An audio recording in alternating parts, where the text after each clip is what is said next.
Hi everyone, this is Amanda from the Quilting Bee in Massillon, Ohio. Happy 4th of July. In honor of the 4th, my girls and I made a quick 10-minute table runner.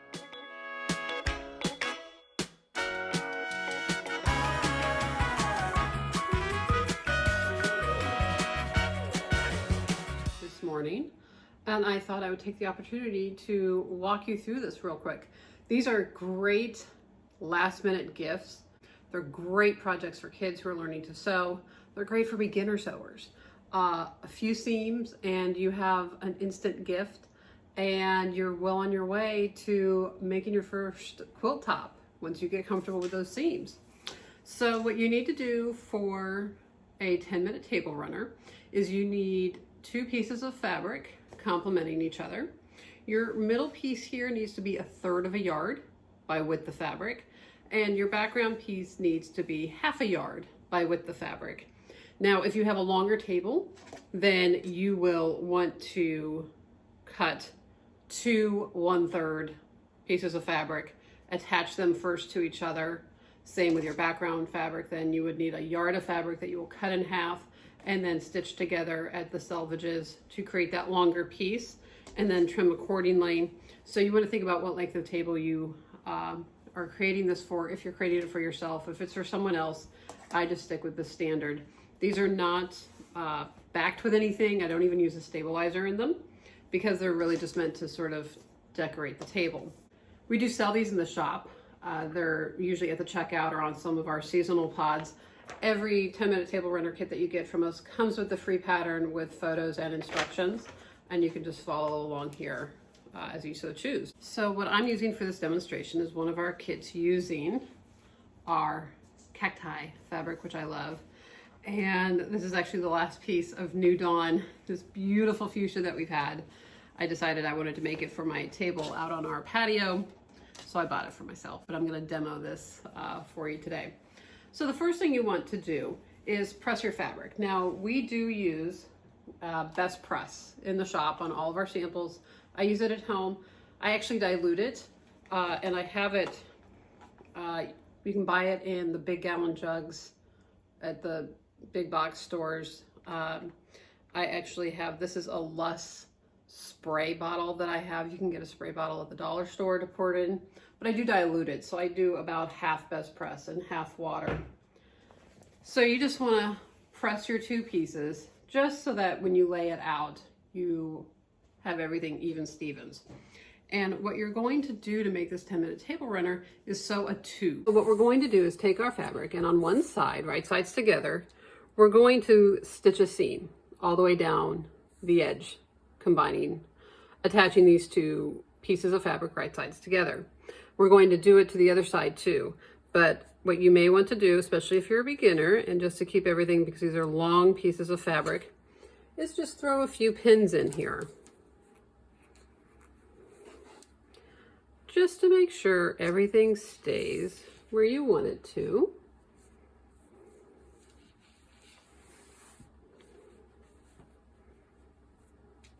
So when you go to sew that 1/4 inch seam, it's all where we need it. Now, most of the time our fabric is all the same length, but sometimes it's 42 inches, 44 inches, 43. So you may end up at a point where your edges don't quite come to the same end. That's okay. We're going to trim that off anyways. So I'm going to throw a couple more pins in here. Take this to the machine and just stitch a seam down.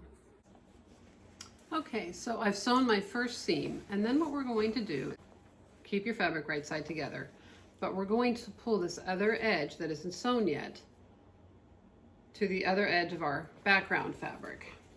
And this is where you definitely want to pin because it's going to feel a little off kilter. But we're just going to create that tube I was talking about and sew these 2 edges together.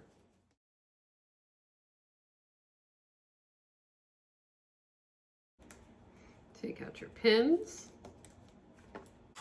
So your next step before we turn the tube right side out is you want to take a look at your fabrics.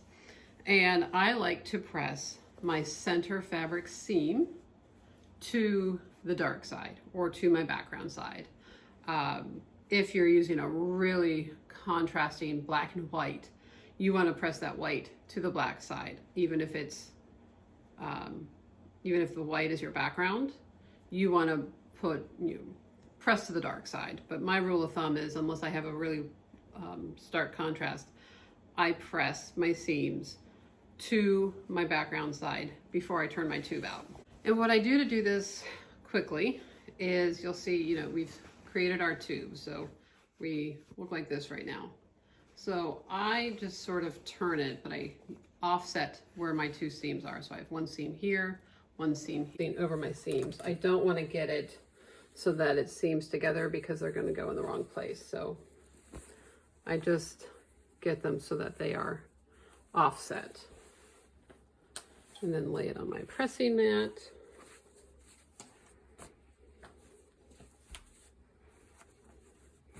And I'm just going to press to that fuchsia side real quick.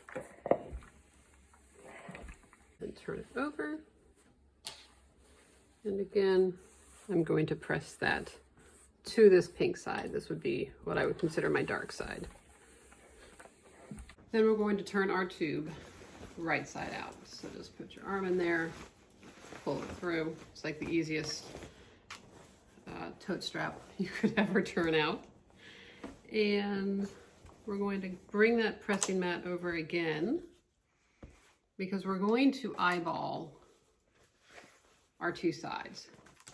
So this is where I say it's a very forgiving pattern, because I want to meet the person who's going to come over and see if we're even on both sides.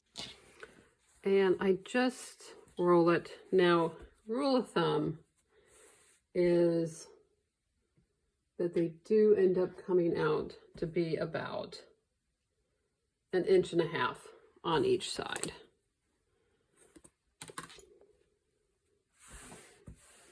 But like I said, I don't measure this. I gauge it. So if you look,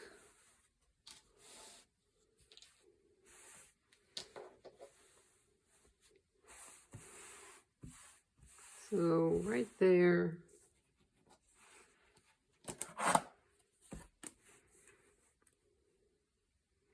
I'm at about 1.5 inches. I'm a little short, so I might roll this just a little bit more. But then I'm going to call it a day. And then what we're going to do is give that a good press. And I am going to just use a little bit press because I can. So we're just giving that a good press so that our two sides stay where we want them to, because we don't actually need to do any more stitching on the side pieces once we finish assembling. So again, I'm not even measuring as I move my iron down. I'm just eyeballing this. Next step, we're going to trim. You can see we're a little off kilter here, so we're just going to trim the selvage off to get a nice clean edge. We're going to do that on each end, and I go ahead and make the assumption that my bottom edge is even. I gotta trust something, so I just use that as my gauge and just trim this off, and repeat on your other end. The next step is we're going to stitch across each end. So we're going to create that envelope fold over, if you will, by folding our table runner together with the centers facing out, and we're just going to seam a 1/4 inch seam across this top. Okay, so a 1/4 inch seam across this top. I will pin this because I'm going to fold both of my ends to do them at once. So you just fold them together, go edge to edge. We've sewn both ends together. So now what we're going to do is just turn that corner out. So I just like to take that tip, pinch it, pull it through, and then turn it out, and then we're going to get that corner to turn out as nicely as we can.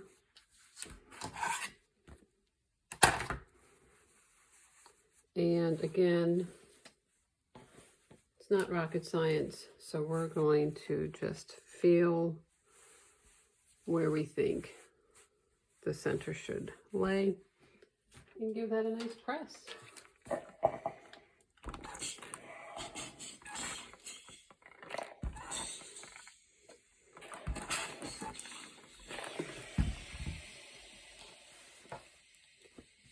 Pull your other end down. Again, I'm just sort of eyeballing where I think it should be. You also want to make sure your seam is all going to go in the same direction. And get that envelope triangle a good press. Now you will see, since this isn't precise, I'm a little off right there, but that's okay. Because you know what fixes anything that's a little off? A button. We quilters love our buttons. So, Lord knows, we sell a bunch in the shop. You can get a bag of buttons. You can look for themed buttons and get single buttons. I'm going to look for something that will work on this table runner. Maybe a nice white or a yellow. I will put on there. How about that?